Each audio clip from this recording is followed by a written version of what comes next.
Thank you very much. This is great to be with people I truly feel comfortable with. Please sit down. They'll say, I didn't get a standing ovation because they never sat down. And I say, I got one standing ovation because they never sat down. But I want to thank you all. I have great love for what you do and the way you do it. And when I'm with the police chiefs and I'm with the sheriffs of our country, and these are the big ones, these are the really big ones, I just want to thank you very much. And I thought before I spoke about what we're really here to speak about, I would read something to you.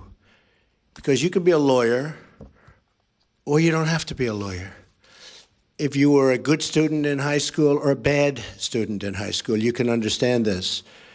And it's really incredible to me that we have a court case that's going on so long.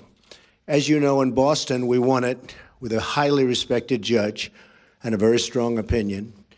But now we're in an area that, let's just say, they are interpreting things differently than probably 100% of the people in this room.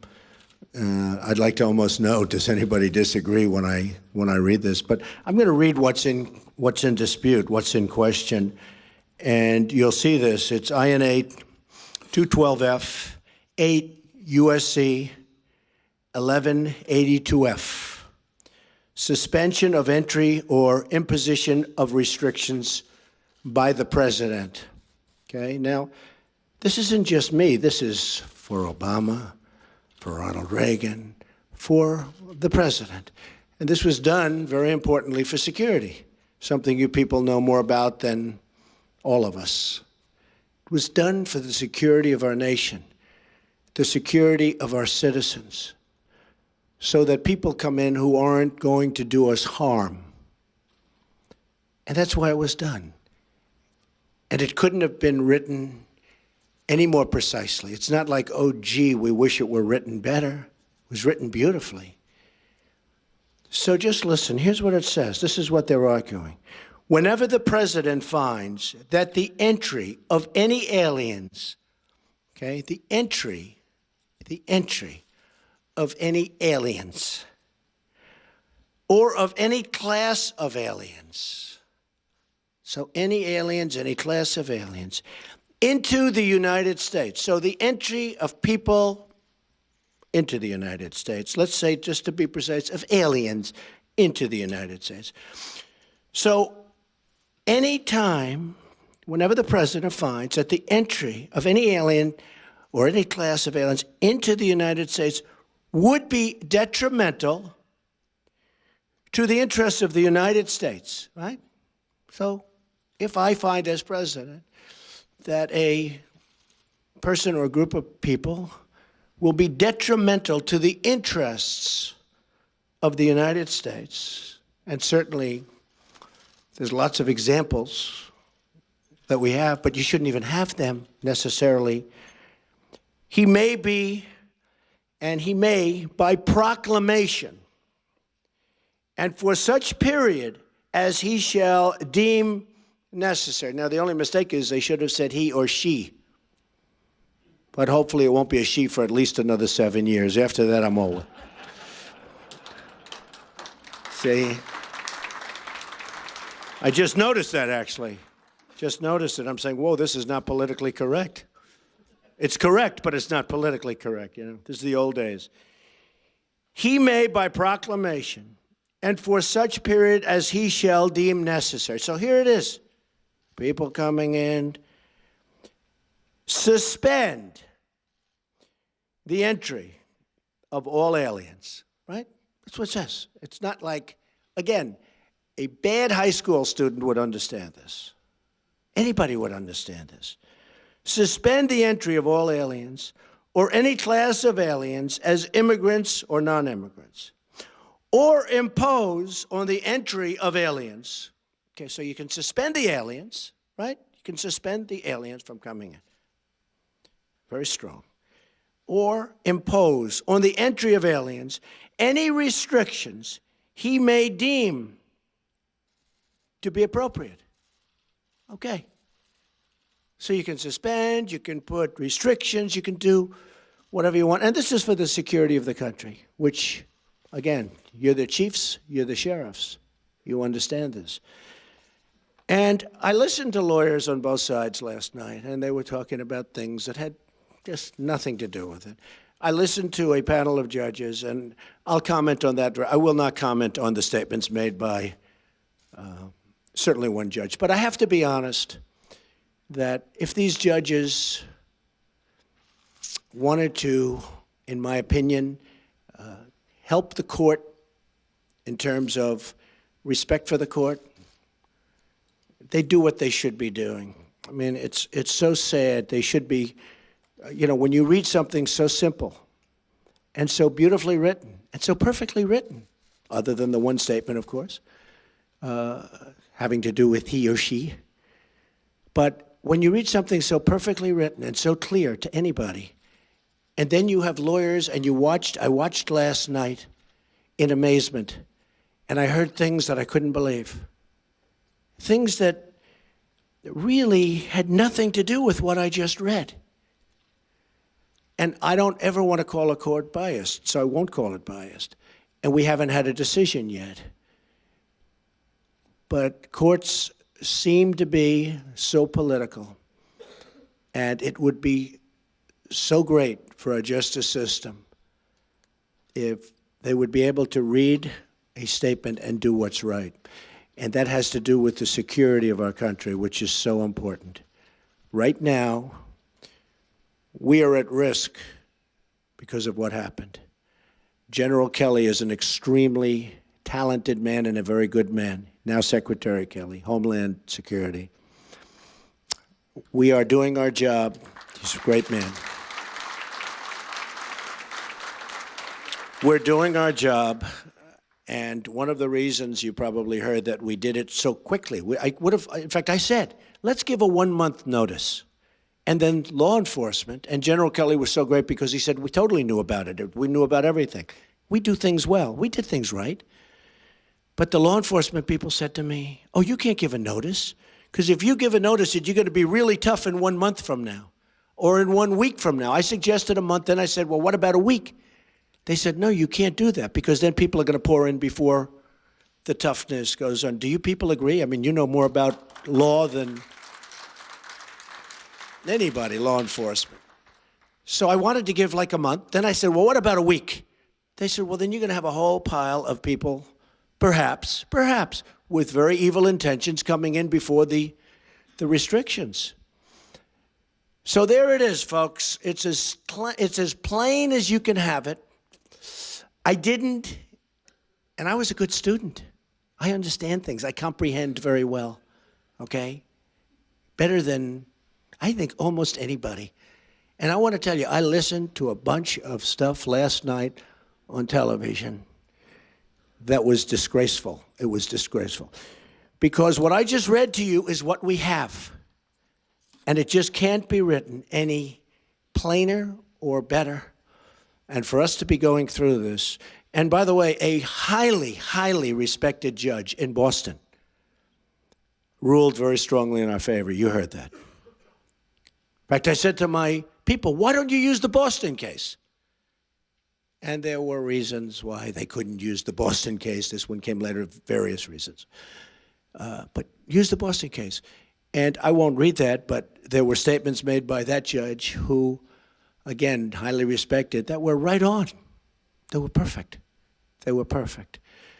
So I think it's sad. I think it's a sad day. I think our security is at risk today, and it will be at risk until such time as we are entitled and get what we are entitled to as citizens of this country, as chiefs, as sheriffs of this country.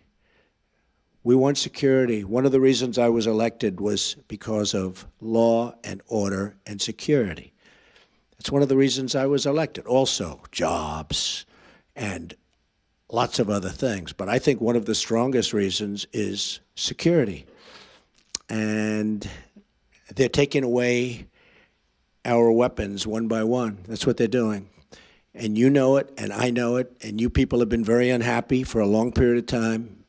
And I can read the polls maybe better than anybody, because it seems that I understood the polls a lot better than many of the pollsters understood the polls, assuming they were honest polls, which I think probably many of them weren't. I really believe that. But we need security in our country. We have to allow you folks to do your job. You're great people, great men and women.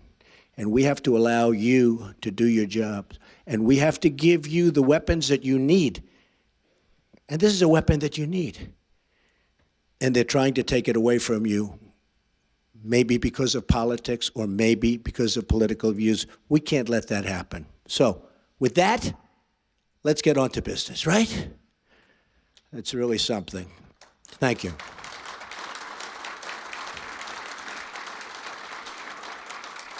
I want to thank Sheriff Sandra Hutchins and Chief Tom Manger for your leadership and, frankly, for the service. You have had great service. Everyone has told me about you, two legendary people. All of us here today are united by one shared mission: to serve and protect the public of the United States.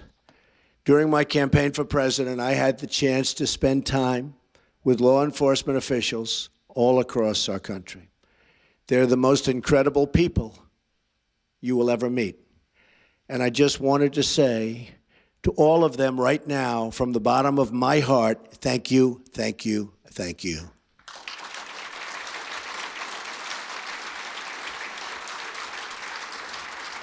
Thank you. There are many actions we in the federal government can take to help improve safety in your communities. But I believe that community safety begins with moral leadership. Our police officers, sheriffs, and deputies risk their lives every day, and they're entitled to an administration that has their back.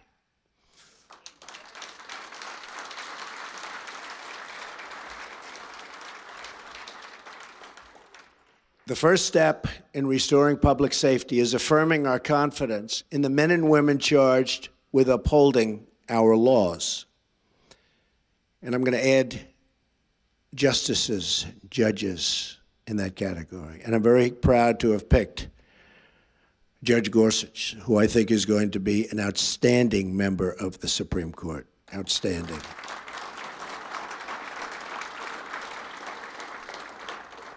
So I'd like to begin my remarks with a declaration issued to all of you and delivered to every member of the law enforcement community all across the United States. My message today is that you have a true friend in the White House. You have. I stand with you. I support our police. I support our sheriffs. And we support the men and women of law enforcement.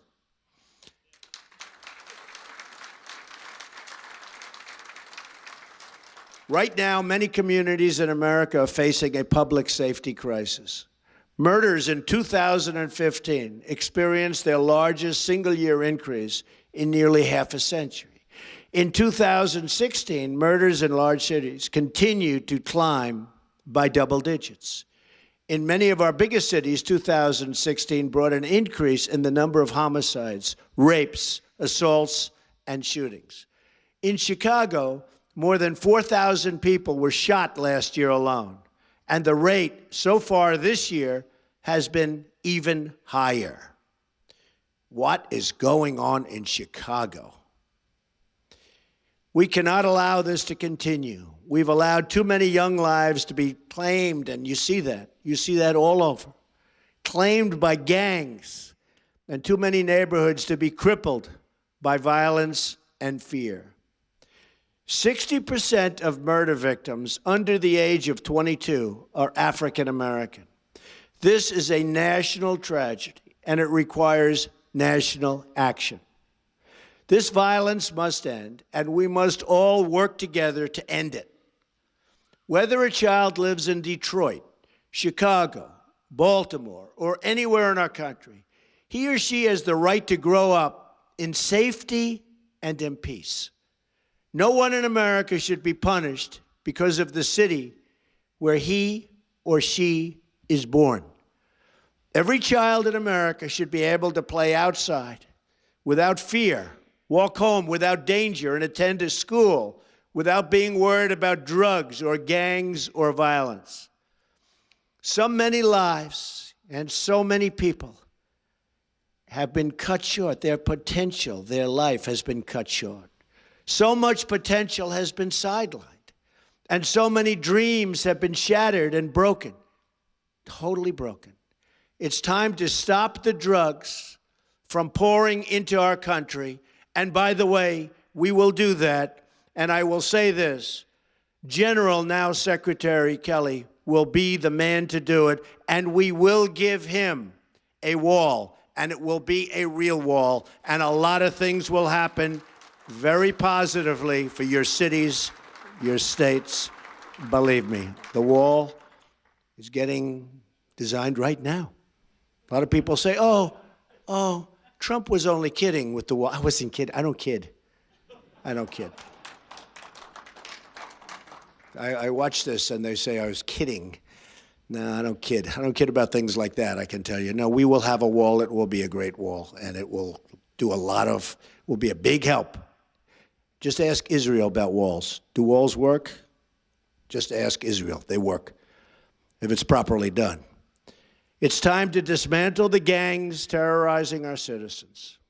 And it's time to ensure that every young American can be raised in an environment of decency, dignity, love, and support. You have asked for the resources, tools, and support you need to get the job done. We will do whatever we can to help you meet those demands. That includes a zero-tolerance policy for acts of violence against law enforcement. We all see what happens. We all see what happens and what's been happening to you. It's not fair. We must protect those who protect us. The number of officers shot and killed in the line of duty last year increased by 56% from the year before. Last year in Dallas, police officers were targeted for execution. Think of this. Who ever heard of this? They were targeted for execution. 12 were shot and 5 were killed. These heroic officers died as they lived, protecting the innocent, rushing into danger, risking their lives for people they did not even know, but for people that they were determined to save. Hats off to you people. These slain officers are an eternal monument to all of the men and women who protect our streets and serve our public. We will not forget them, and we will not forget all of the others who made that final sacrifice in the line of duty. God has blessed our nation to put these heroes among us. Those who serve in law enforcement work long hours. You work long hours. I know so many sheriffs, so many chiefs, so many police. You work long hours and dangerous hours oftentimes in difficult conditions and for not that much pay relative to what you're doing. They do it because they care. We must work with them, not against them. They're working against you. For many years, they've been working against you. We must support them, not undermine them. And instead of division and disunity, and which is so much disunity, we must build bridges of partnership and of trust. Those who demonize law enforcement or who use the actions of a few to discredit the service of many are hurting the very people they say that they want to help. When policing is reduced, crime is increased, and our poorest citizens suffer the most. And I see it all the time. When the number of police goes down, crime goes up. To build needed trust between law enforcement and the communities they serve, it is not enough for us to merely talk to each other. We must listen to each other. All of us share the view that those in uniform must be held to the highest possible standard of conduct. So important. You are the role models to young Americans all across this country, many of whom want to go into law enforcement, many of whom want to be a sheriff or a police chief, many of whom. They have great respect for you, tremendous respect.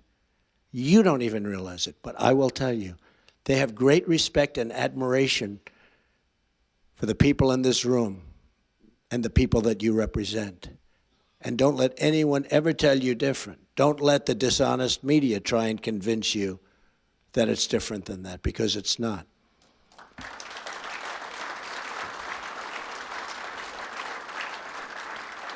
That is why our commitment to law and law enforcement also includes ensuring that we're giving departments the resources they need to train, recruit, and retain talent. As part of our commitment to safe communities, we will also work to address the mental health crisis. Prison should not be a substitute for treatment. We will fight to increase access to life-saving treatment to battle the addiction to drugs, which is afflicting our nation like never, ever before, ever.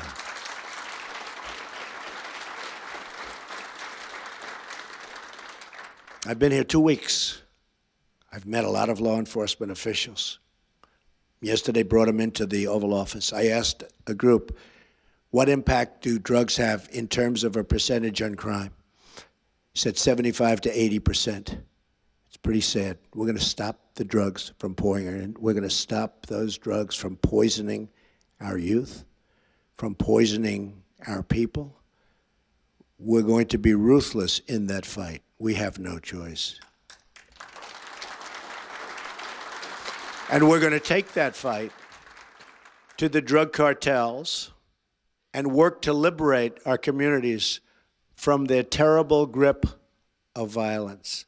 You have the power and knowledge to tell General Kelly, now Secretary Kelly, who the illegal immigrant gang members are. Now, you have that power because you know them. You're there. You're local.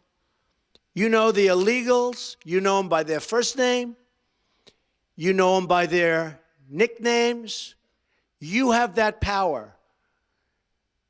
The federal government can never be that precise, but you're in the neighborhoods. You know the bad ones. You know the good ones. I want you to turn in the bad ones. Call Secretary Kelly's representatives, and we'll get them out of our country and bring them back where they came from, and we'll do it fast.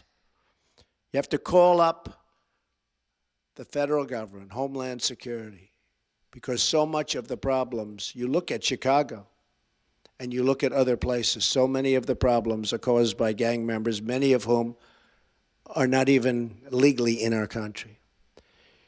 And we will work with you on the front lines to keep America safe from terrorism, which is what I began this with. Terrorism, a tremendous threat, far greater than people in our country understand. Believe me, I've learned a lot in the last 2 weeks, and terrorism is a far greater threat than the people of our country understand. But we're going to take care of it. We're going to win. We're going to take care of it, folks. Let today be the beginning of a great national partnership. Let today serve as a great call to action. And let this moment represent a new beginning in relations between law enforcement and our communities. I want you to know the American public totally stands with you. I want you to know the American people support you. I want you to know how proud we are, truly proud to know you. We applaud your efforts. We thank you for your service. And we promise that you will always find an open door at the White House, an open invitation to our great cops and sheriffs nationwide. They're great people. You are great people. Thank you. God bless you, and God bless America. Thank you very much. Thank you. Thank you, everybody.